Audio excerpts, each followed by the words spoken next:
Judaism trends and Jesus.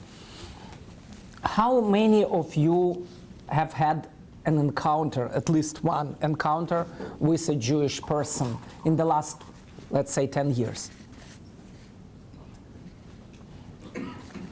Daniel, you never had?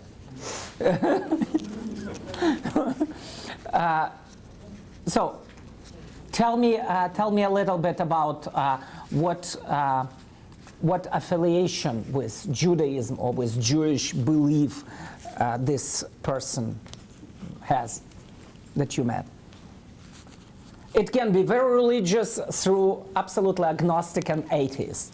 So tell me what was your encounter? What could you learn about contemporary trends of Jewish belief as today? Well, go ahead. When I was in college at a world religions class, I visited a conservative synagogue, and I ended up visiting a little bit with the lady who gave us the tour, interviewed her later. So she belonged to a tradition that they still preserved the Hebrew liturgy in the worship service, but they had musical instruments, which is not true of all synagogues. She tried to stay away from pork, but she wasn't necessarily observant in all the other rabbinic kosher laws. And then, being here at Seminary, I've been visiting the synagogue regularly, made some friends. And there's some people that are much more observant, but it's interesting that they treat the worship service a little bit differently. It seems like a lot of people would just come in for the tail end of the service, not always be there at the very start of it. So, But it's a long service, so there's plenty of time to make it. Okay, thank you. Other impressions?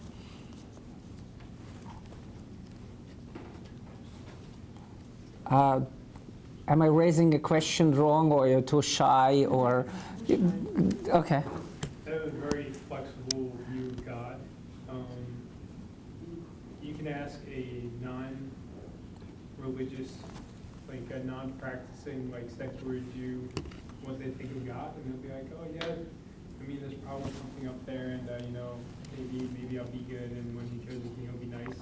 So even a secular, non-practicing Jew would say that, and then in the very same conversation, you could look to their Orthodox friend, and they could be like, God is more of a concept. God isn't a person. There is no judgment. There's no afterlife. But ultimately, even when it comes to a Messiah figure, that's just an ideal that we should strive toward. I don't know what to call it. Kind of like a monotheistic atheism of sorts. It's kind of weird. So even as you divide and look into smaller groupings and sects of Judaism, there's a lot of flexibility as to what you understand God. Okay, thanks. What else? I think just because living in Israel, I ran across the gamut, but that really strikes home. There were things that struck me very strongly in my day-to-day sort of conversations about God that would come up with people on occasion, especially because they knew I was there at Bible college. And was that God was very notional. For people who are sometimes very deeply religious, I on occasion would ask a question like, do you believe that God is real? It's like, oh, that's a good question. And I'm like, it's really interesting. Like, we're having a lot of discussion about the Bible and so on and so forth. There are obviously, that was just an interesting thing for me. There were a lot of very secular people, or very open to lots of spirituality on the other end of things, who were not religious. Things that I didn't expect, and maybe also just such a remarkable ignorance about Jesus, his existence, and maybe that's different for Jews here in the States, I guess, but just what he existed. So all of those things, those are things that surprised me. I didn't think about before I moved there, but in these conversations that came up, I was like, wow, like you're so religious, but you don't necessarily believe that God is somebody.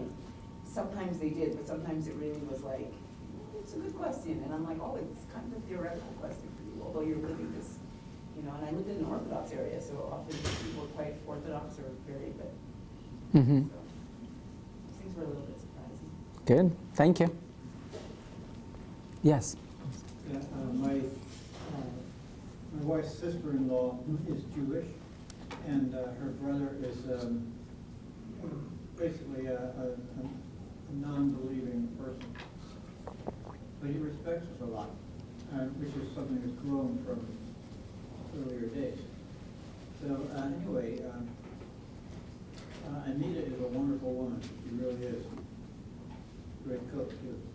And so they have two children who have been raised Jewish. And since my brother-in-law and sister-in-law have both been very much involved with us, like every graduation of our boys from high school or for college, weddings, whatever it is, they always attend. They will come from wherever to go to it, and we go to theirs. So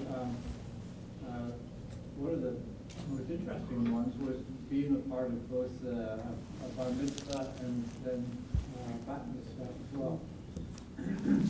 So I was really impressed with the fact that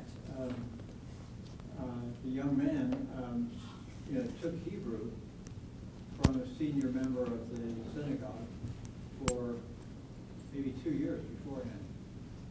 So on that occasion, of course, he was able to read the scriptures in Hebrew and then give about a 10-minute meditation on that scripture.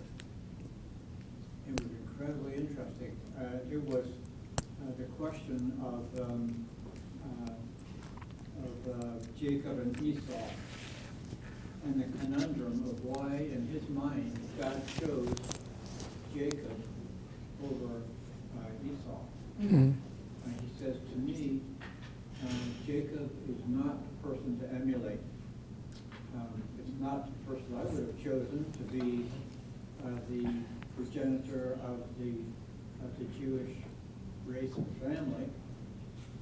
And so my conclusion is that God's choice of him was only a matter of grace.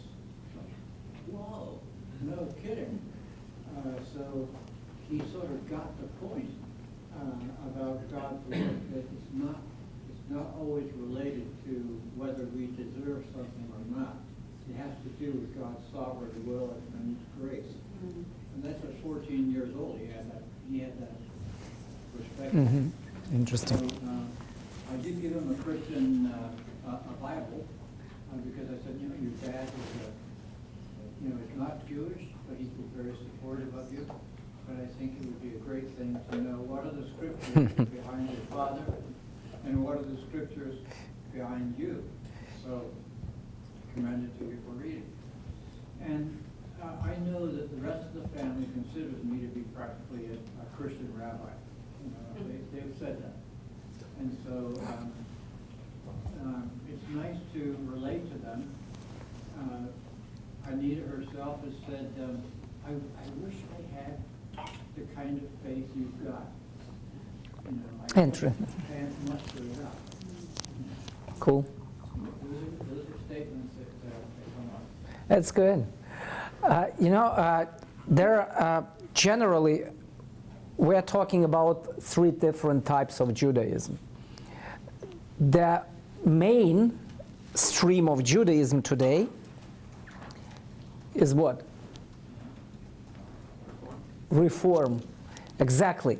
Reform means you keep some Jewish identity. You don't need to believe in God.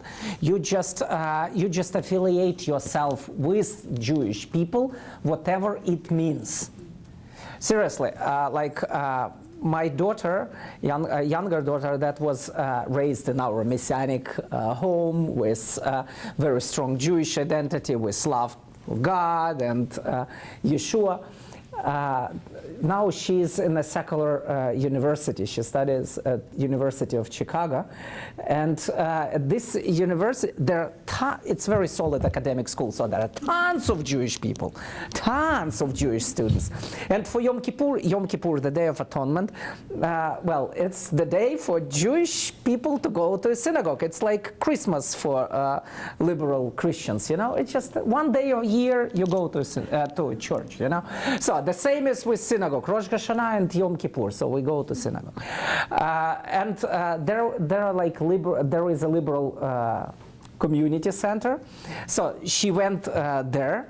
There is also Chabad, as we will talk about that later. But she went to like normal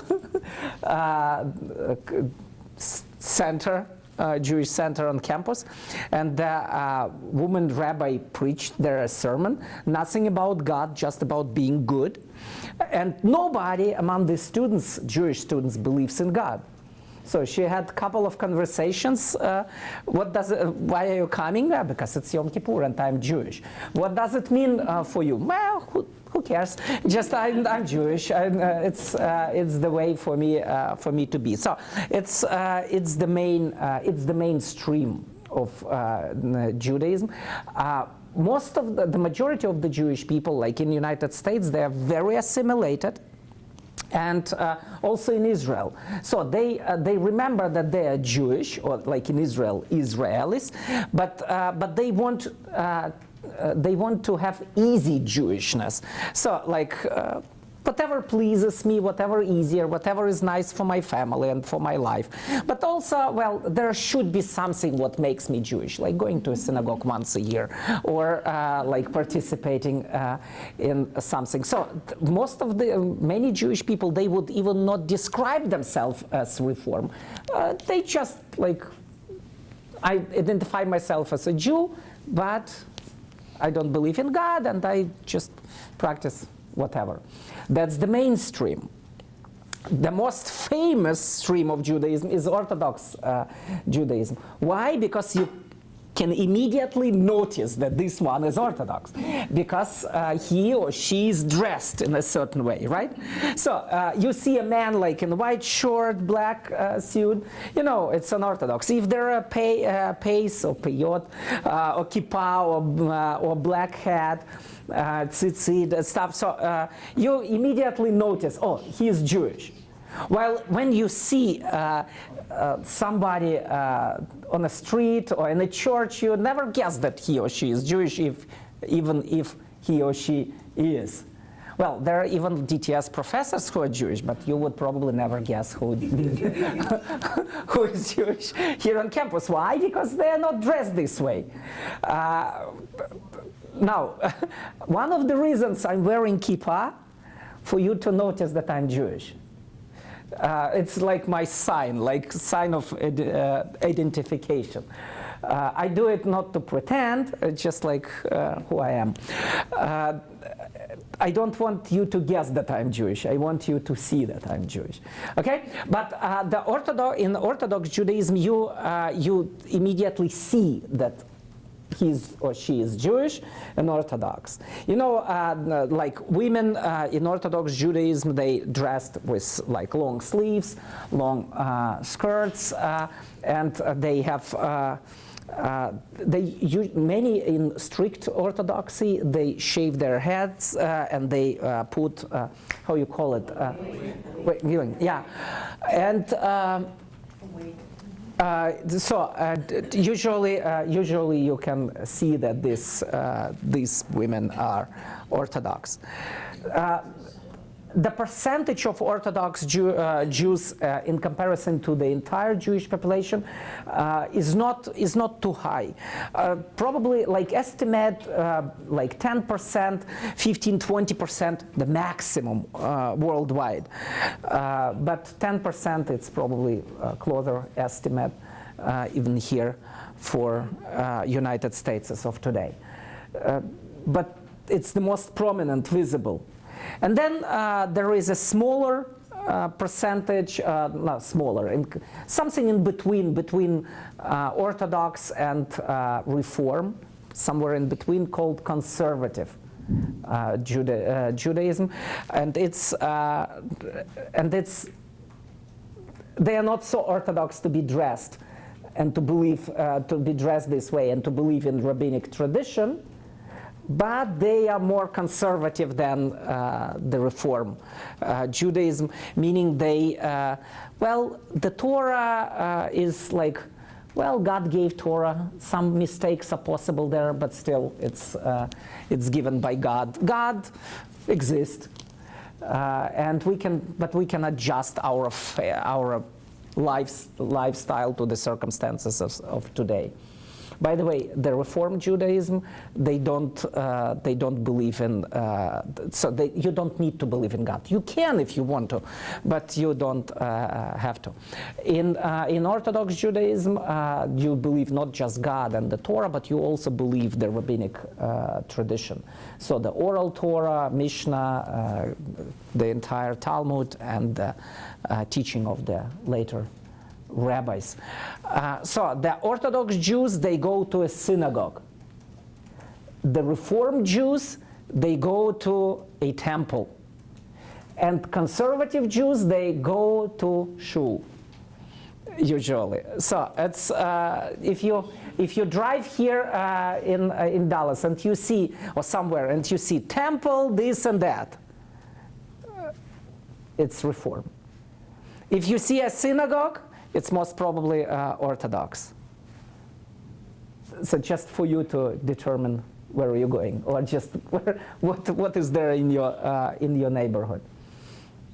Now, regarding the lifestyle, the Reformed Jews, they're like everybody else.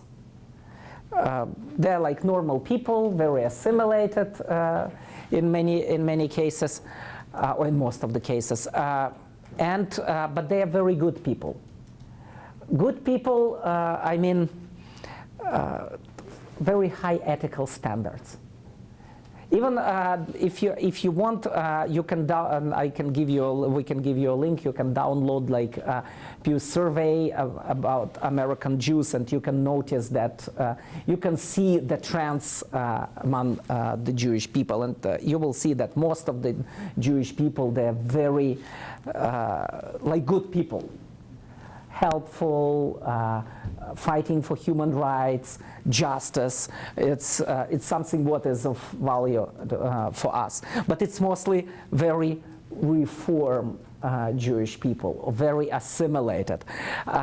You can be. It's not surprising that most of the Jewish people in the United States, their political affiliation is Democrats, and they are very, even like socialistically, very left oriented.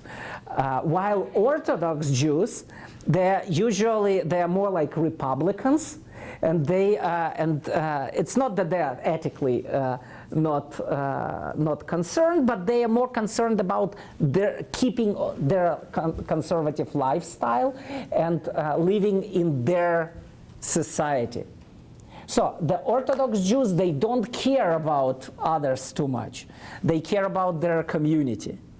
For example, I like a couple days ago in New York, I'm riding a subway, and there are like number of Orthodox Jews coming late in the evening into this subway with bags of clothes that they bought. The Israelis, the Orthodox Jews, so dressed in black and white, and they are with. I'm just wondering, like trendy fashion bags with clothes, and I think, well, you're not dressed like this. You're not like dressed like a hipster, but you are buying clothes in the hipster store, maybe to bring to Israel, to your relatives, whatever. But they seem to be like sort of rude. Just they don't care for other people. They go immediately into this subway. Just don't even letting people go out of the wagon. So they go in and they sit there on these seats, and the elderly people standing, and they don't care, and I just like, you are Jewish, and everybody sees that you are Jewish, and you are so rude to others. Well, they're rude to others, but if there is a rabbi coming, it's completely different reaction. So they would support each other, help each other. They will treat each other like love your neighbor as yourself, for sure, in most of the cases. But they don't care too much about well-being of others. Generally, I don't mean it as a critique. It just the Orthodox Jews, they are very concentrated on their community. very close-knit community. They stay together, and they are very focused on their community. While Reform Jews or secular Jews, they still have this embedded Torah ethical values, caring for people, and they are more like cosmopolitan, so they are more like people of the world. So they're more trying to impact everybody else around them. So the Orthodox Jews, if you talk to them, they are nice people. But the Reform or secular Jews, they're even better, as just regarding you. Because Reform and secular Jews, they try to be like with you together, so we are one humanity, we are together. While Orthodox Jews, they clearly divide the world between us and them. So when they talk to you, you're them. Not us. You see what I mean? So any questions so far? So the Hollywood Jewish community that has big influence here, that's obviously Reformed, but you have some that are more conservative? Well, it all depends on the circumstances. They can be conservative at a certain point, but they are absolutely like assimilated. I even don't know how much they are Reformed. They're just secular Jews. What annoys me the most when a Jewish person doesn't care at all about being Jewish. So that's, yes. So, like on one side of the stream, you kind of have like the Orthodox Jews who are separating themselves out of society and maintaining at least the idea of God, right? And the other, they're engaging, but not necessarily with God. So how do you see that interacting with each other, like how they can teach each other, those two communities? Yeah, right. It's tricky. It's very tricky. And it's an excellent question as well. So the Orthodox Jews, they not just seem to care about God. God is like all in all for them. They are very focused on God. They are very, everything what they do, they should do because of God. So they care about God more than they care about people, generally speaking. There are different exceptions to that. While Reform or secular Jews, they seem to care about people, but not about God at all. How they interact with each other, it's challenging. We have a joke that is not a joke, 2 Jews, 3 opinions. The Orthodox Jews, they consider Reform not Judaism at all. So Orthodox Jews, they are not recognizing a Reform rabbi as a rabbi. They don't recognize that Reform or conservative conversion as a conversion. So, for example, if somebody wants to become Jewish, I mean, like a Gentile wants to become Jewish, he goes to a temple, goes through a like easy class, gets circumcised, and you're in. And then you think, oh, I'm moving to Israel now, I'm Jewish. No way. Because in Israel it's controlled by the Orthodox rabbis. And they would not recognize, they're not recognizing Reform conversion. Can you convert to Orthodoxy? Yes, but it's very difficult. It's very difficult because it will take years for you to get in, and then they will observe you for some time. And at the same time, you need to consider Orthodox Jews, they are not interested in your conversion. They're not proselytizing, with one exception, Chabad. So the Hasids are like a special quote-unquote evangelistic movement among Jewish people. If you travel to Israel, and even like in New York, you can see like a picture of an old Jewish man on a poster, like waving with hand like this, so soft, so nice, sweet, grandfatherly type. And it's written in Hebrew there, usually, may the King Messiah live forever. So by many of this Chabad movement, this Rabbi Schneerson, who died 1994, he is considered to be the Messiah, the King Messiah, who is resurrected. So it's like, and Isaiah 53 even points to him. So it's a special movement that is very open for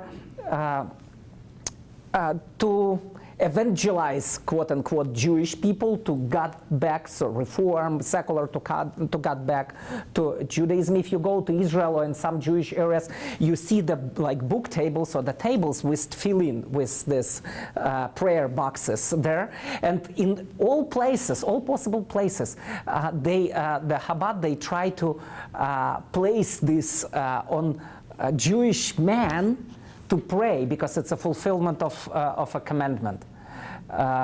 So they try to evangelize by introducing you to observing some easy commandments, like getting in touch with these commandments. But their proselytizing is very different. They sort of try to bring Gentiles to observing the Noachites laws. So like something what is in the Torah said for the Gentiles, like don't kill, stuff like this. So they're not trying to convert Gentiles into Judaism. They try to convert Jews back to Judaism. That's their aim. Otherwise, the Orthodox Jews, they don't care for conversion of Gentiles too much. So if you try to convert, it's not like you're coming for it. For my class, I assigned to go to a synagogue, any type. And all of my Christian students, they are so frustrated. They go to a synagogue, and then they enter the synagogue. They expect to enter like a church. What do you see when you enter the church? There is a greeter at the door, opening the door for you, just welcome. Oh, we're so happy you are here. This is the bulletin. So just like, oh, just how can I help you? So there is information center. There is everything. Just welcome. Just our culture is like, oh, welcome. We're so happy you came. You enter the synagogue. Nobody cares. You just enter and there is no greeter. There is nobody. Just like you got to find yourself. Yeah, your way yourself. Just like you're on your own. You need to ask. You need to talk. Just like, oh, they don't want me here. No, it's not that. It's not that they don't want you here. It's just like they don't care too much about about these things. Okay, you're welcome. But we're not going out of ourselves just to greet you, just because we need you in our church. Just it's so good that you. No, don't expect that. So if you want to convert to Judaism, don't expect a rabbi be happy. Just I'm getting a new convert. He doesn't care too much. Just like you can convert if you want to, but according to the Jewish tradition, the rabbi is to try to convince you 3 times not to do that. Can you imagine? So they would. That's what I do in my premarital counseling when I do premarital counseling. I'm not kidding. I'm very serious. I try to convince those who want to get married 3 times not to do that. It's experiential experience, you know. I'm just kidding. But you know, it's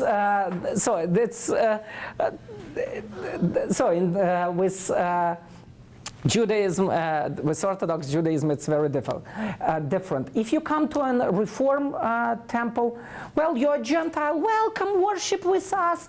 I want to convert. Oh, you don't need to convert, just worship with us. Okay. While in the synagogue, just, what are you doing here? In Orthodox synagogue.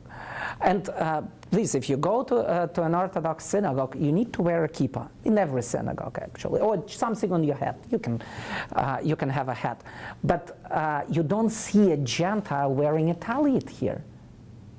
It's only for the Jewish people. So, in Reform synagogue, Gentile can, or in the Reform temple, the Gentile can sit there, and you cannot guess that he is not Jewish. In Orthodox synagogue, you will always know who is Jewish and who is not. Unless the Gentile converts to Judaism, what takes a couple of years and very much efforts. So it's extended answer to your question. And the two communities, Reform, like Orthodox and Reform, they can't stand each other.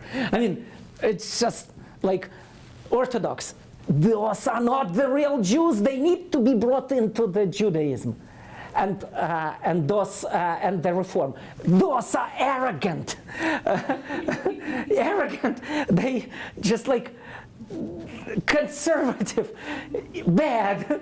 Just like they sit in their ghetto. It's not right. They're so limited. They limit. They don't open their mind for like. Evolution and stuff like this. You know, there is a struggle between these two groups. Yes. And the Knesset in Israel have that same problem, right? They have parties that are against each other because there are different factions within the Jewish. Right, and all these tensions. Should Orthodox Jews go to the military service in Israel? Should they work at all? They don't work in many cases, so they sit on welfare. So should they? And the secular Israel is like, these Orthodox Jews, they're like parasites. They sit there.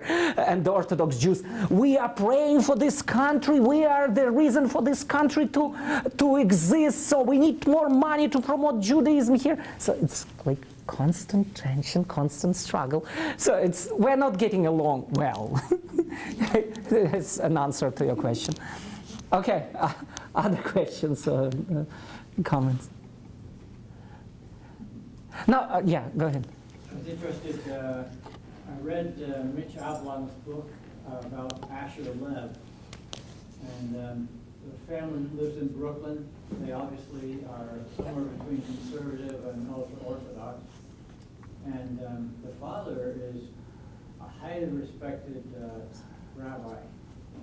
And he's almost never at home because he is, in fact, a missionary. But he is a Talmudic missionary. So he establishes Talmud schools in Russia and also takes assistance to Russian Jews who are in difficulties. When I read it, I thought, man, I have to look at this reflectively, because this guy is frequently not at home. He's gone for long periods of time, just like I used to be in my travels. And in the meantime, what's his wife going through? What's his son going through?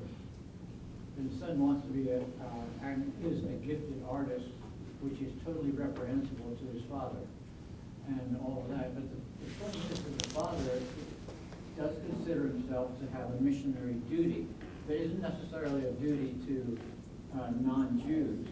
It is a duty to support and strengthen conservative or Orthodox Judaism in other places. Yeah. And so I have an incredibly interesting book with an interesting ending. Any of you would be absorbed by reading this. He's the same one that wrote Tuesdays with Maury. And apparently Mitch Albom knows the insides of Judaism very, very well. We were talking about the fact that Orthodox don't care about other people And I think you were right, to establish, they do care about other people. They care about other people in their community or of their community. And they'll do anything just like Jesus talks about the Pharisees, who are apparently missionaries in the New Testament. He says, woe to you, you go over hill and dale to make one disciple. And once you do, you make him twice as much a disciple as thou yourself. And whoa. That was an incendiary statement. Well, yeah. So, but talking by the way of the Jew, that's again, that's the case.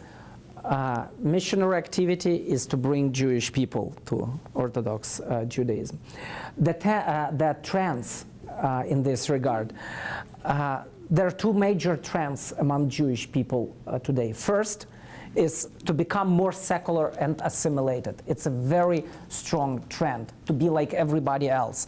Interfaith marriages, more than a half of Jewish people in the United States, maybe like even 60% or more, are married to Gentiles.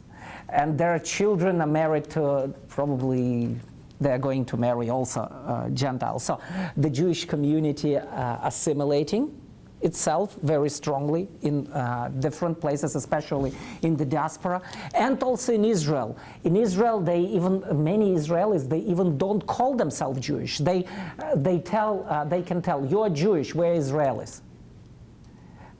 Particularly because like the description Jewish disappeared right now, a couple years ago, disappeared from the passports. Previously there was a mark, it was marked that you are Jewish. Right now you even don't know who is Jewish in Israel and who is not. It's not on the passports any longer. So even the Israeli society is very rapidly assimilating. What is dangerous about that? God doesn't want Jewish people to assimilate. God wants Jewish people to keep the covenantal fidelity, so to stay firm in the covenant, because even for the sake of the future redemption.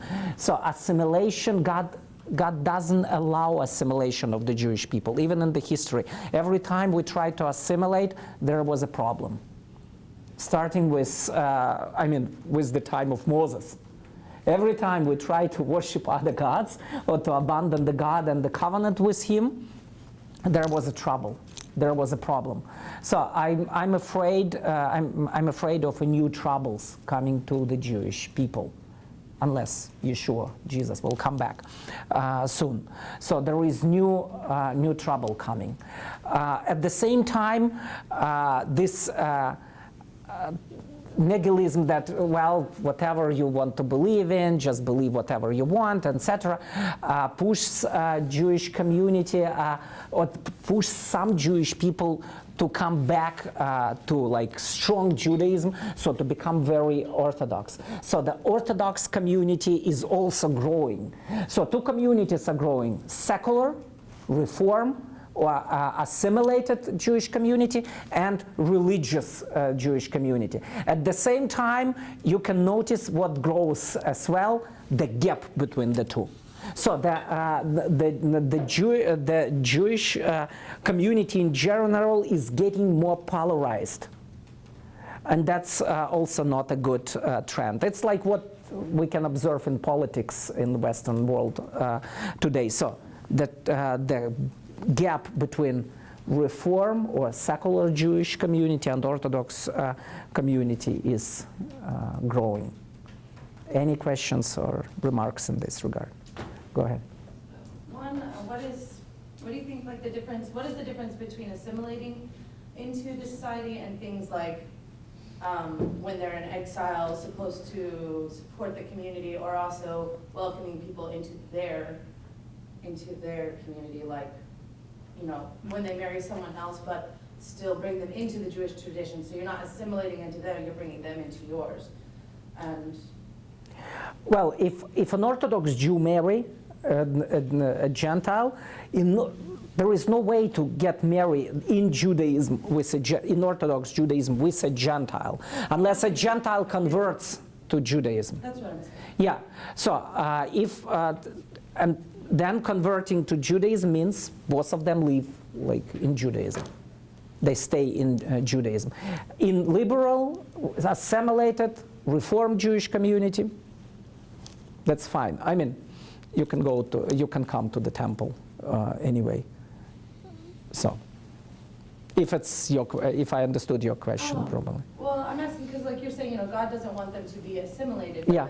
But He does say things like to support the Babylonian community and pray for them and things like that whenever they're in exile in that community. So, how does that look like properly done, like for the Jewish community in America? Or do you understand what I'm saying? Not really.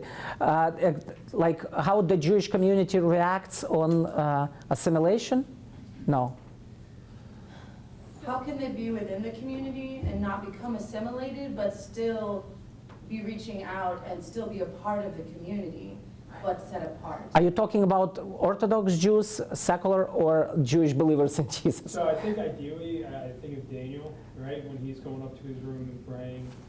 That's in a perfect world, everyone combined, talking about conservative, reform, Orthodox, to be in a different culture, to embrace your heritage and your beliefs while still amongst, While still amongst them and while seeking the good of those people. So Nikki, in that passage you're talking about, it says, give your Mary, when you're in Babylon, give your sons to daughters who are Jewish, not to the Gentile Babylonians, and give your sons to women. It says, do not decrease, but increase in your community that's Jewish. And then it says, pray for the welfare of that country, that it might go well. But it's not saying assimilate in marriage. There's a whole section. You look at it, it's in chapter 29. Okay. When you look at chapter 29, you'll see that that's saying, keep your Jewishness in this country, but pray for them, because as your Jewish community prospers, you will prosper too. I don't see it as assimilating with Babylonians. Rahab, or people who are brought into the Jewish community from outside, that are obviously in the lineage of Jesus, so God approves of that, but there's obviously some difference of... Well, let's talk about Judaism in this regard. So, Orthodox Jewish community, you need to live Jewishly, you need to follow God's commandments that are also given in the Torah and through the rabbis, and you need to live this. You need to practice it. You need to do it. For the Reformed Jewish community, the Orthodox Jewish community doesn't care too much for political here in the United States. They more like, if the consideration is like this: if I keep the commandments and pray the prayers as our sages told us to pray, I'm caring for the welfare of the Jewish community in general. So like, if we gather in the synagogue and we pray, it's good for the whole community, for the Jewish people in this city, for example. The Reform Jewish Judaism says, so they don't believe in the power of prayer or in God, not necessary. They can believe in God if they want to, what I said. But we need to do something for the well-being of the Jewish people. So we need to do something practical for our community. So political engagement, for example, humanitarian actions, things like that. So different Judaisms, different approach to survival of the Jewish community. What unites us all, though, is the trouble. For example, talking of Jesus now, Jesus and Judaism. In Reformed Judaism, I'm not considered to be Jewish, even because I believe in Jesus. In Orthodox Judaism, I'm Jew. So you are born as a Jew, you die as a Jew. So for an Orthodox Jew, I'm Jewish, but weird and not right. So sort of like, not sinful, yeah, I need to come back. to the real belief. So, but I'm still Jewish. For Reformed Jew, I'm not Jewish. So I remember like in a social event that we had, and an Reformed rabbi from the temple, the largest Reformed temple in I would say almost in the country, she told me that that you are not Jewish, or indicated that I'm not Jewish because I believe in Jesus. And I said, you know, what makes what makes us both Jewish is that our destiny actually, as the Jewish people. If during the Holocaust we would go with you to the same gas chamber, to the same concentration camp, disregarding of our belief. So what unites us as Jewish people, it's our destiny and working of God in our people, including all the troubles we are going through. So during the Nazi time, there was no distinction between Orthodox, Reform, Conservative, or Messianic Jewish believers in Jesus. So if there is a redemption, it's for all Jewish people. If there is a Holocaust, it's also for all Jewish people, for better or for worse. So, talking of reaction of different Judaisms on Christianity. Good. For Orthodox Jews, it's good for Gentiles to believe in Jesus and be Christians. Why? Because in this case, at least they're not pagans. They believe in God. And also God, so they're related to the Old Testament in some way, and hopefully they're not killing the Jews. It's a good thing. So for Reformed or for secular Jews, it's also good to deal with a good Christian, because we share Judeo-Christian values or ethics.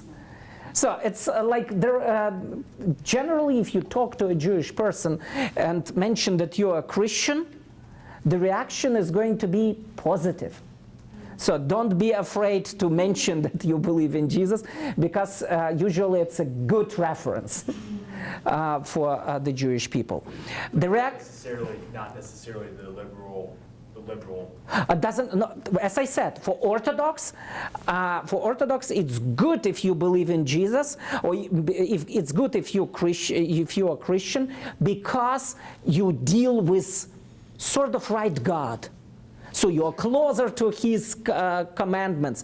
You are like much closer than somebody dancing around the fires somewhere in like small island somewhere, you know, and it's way better even than the Muslim, although it's like one God. No, it's like it's different, because Christians, they deal with the Bible, and they read there some important things. So the values of the New Testament even are very close to Jewish values and to the values of the Torah and our God. So the Orthodox Jews, they would say, it's good, spiritually talking, God talking for Gentiles to believe in Jesus. And for Reformed Jews, for liberal or assimilated Jews, it's good for you to believe in Jesus. We don't believe, we might not believe in God, we don't believe in the Bible, but it's good that you believe in Jesus. Why? Because you take 10 Commandments seriously, you try to be a good person. It's like us, you know? So the similar values. So just be open about you being a Christian. It's a good reference, as I mentioned. Now, reaction to Jesus generally. Both Orthodox and Reform Jewish scholars, they're getting very positive regarding Jesus these days. There are books, research done about Jesus as a Jew, as a Messiah, not the Messiah, but like a good one. Jesus is one of us. We're getting very proud that Jesus is Jewish. I mean, it's just like, it's a good thing. So even Orthodox rabbis, they are proud that Jesus is Jewish. It's for you, not for us, though. You know, it's just like Jesus came as a Jew to transform the Gentile world. not for the Jews. The Apostle Paul is an evil one because he distorted everything. Afterwards, it's mostly Reformed position, by the way. So that Jesus was so good and Paul was bad and destroyed everything good what Jesus brought. For Orthodox Jews, they even getting into understanding that Paul was also Jewish. And he was dealing with Gentiles. That's why it's good. So Jesus getting a very good picture now, a reputation in Jewish world these days. But there is still this gap or separation. Jesus is good, but not for us. No. It's good for them, for Gentiles, but not for the Jews. We Jews, we shouldn't believe in Jesus because we don't believe in Jesus. We can't. We have our way. You can hear about all possible dialogues between Christian leaders and Jewish leaders, both Reform, Liberal, and even Orthodox. So we just try to emphasize like unity and good fellowship with each other, just because Jesus is good for the Gentiles, but not necessary for us. So the main challenge when you are talking with your Jewish friends or Jewish people you know is not to make Jesus attractive, but to show that Jesus is absolutely relevant for the Jewish people. Any questions or comments? Jews are still looking for a Messiah. The minority of the Jewish people are looking for the Messiah or waiting for the Messiah. The Orthodox Jewish community is waiting for the Messiah. The Reform, Liberal, and secular Jews, they even don't have a concept of the Messiah. So in Reform Judaism, there is no concept of the Messiah, but sort of like a Messianic age. It's like a good time of well-being and peace, but not necessarily with God. And not just like people will get better by themselves. So that's why when you see like Jewish politicians, as I mentioned, mostly Democrats, try to transform the society for better, just to care for the poor, for the world, for environment and stuff. Just it's an attempt to make the world better. While Orthodox Judaism, they're more biblical, I would say. They believe that it has to get too bad before it will get better. You see, so it's those who believe in the Messiah in Judaism, they also believe in what is called Hevlei Mashiach, so the birth pain of the Messiah's arrival. So it's going to be too bad for the Jewish people to embrace the Messiah's coming, for the Messiah to come to rescue his people. So who is expecting the Messiah? The Orthodox Jews. As I said, Reform and secular, they don't have this concept at all. So isn't there a passage that says something like, God's talking to Israel and saying, and Jesus saying, until you cry, Hosanna in the highest, like to him, that he's not coming back. Something like that. I was trying to find it. Yeah, it's just like there is no, in the Judaism today, there is no concept of the return of the Messiah. Well, yeah. It's like his first coming. But the return of what Orthodox community believes about the coming of the Messiah is totally corresponding to what Christians believe about his second coming. Well, what I was going to ask is, because I can't remember where that passage is, but I'm wondering what you think about that, and if it's talking about Israel as a nation, or as like a country, or as the people, like the government of Israel accepting Jesus, or the majority of the people. I must refer you to a brown bag that we did. When was it? It was called Israel. How is it called? Judaism versus Judaism versus Israel, something. There was a brown bag. I don't remember how it was called, but it was just very recently a brown bag. And it's all on the website, so you can watch that brown bag. We dealt with that. By the way, all brown bags are on the website ourjewishfriends.org. So just you can watch. And any feedback, any disagreement, any comment, any questions, just direct it to me. I would love to respond, comment, or argue with you. Politically, like, where do the Orthodox Jews stand politically, as far as liberal versus conservative? Conservative. Orthodox are conservative and in general, or is it like an 80-20, or is it pretty much if they're Orthodox, they're almost always conservative? Yeah, right. And also, it depends on the background of the Jewish people. For example, American Jews are very, like those who were born in the United States for a couple of generations here. They are mostly Democrats and liberal in their political and very left-oriented in their political views. New immigrants, especially like so-called Russian Jews like myself, very Republican.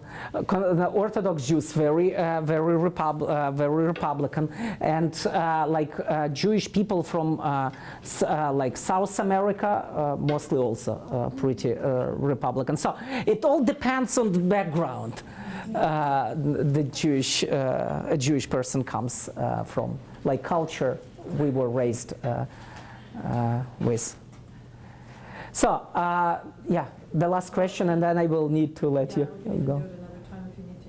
But you mentioned instead of talking about the attractiveness of Jesus, to talk about his relevancy to them. Do you have any key things under that? Like what would make him? Yes, absolutely. Like tomorrow night, there is a crash course in Jewish evangelism, 6 to 8, in Todd 114. It's free of charge, so come and experience this crash course.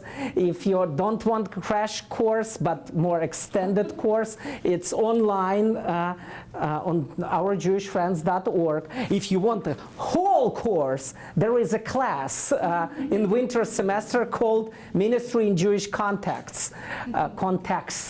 I'm teaching this class, and you're welcome to participate. Either take it for credit, 2 credit hours, or audit the class.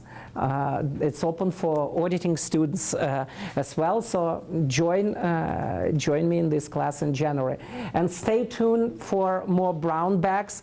Next, like the week after next. Like in 2 weeks, we have 2 brown bags. One is like Israel versus Christianity. Israel versus church, ? So we're going to talk about this. And the second one is New Testament, a Jewish bestseller, ? We're going to deal with that. And thank you for filling out the survey, because we're looking for the best topics for us to discuss in next semester. Stay tuned, and let's continue. God bless you.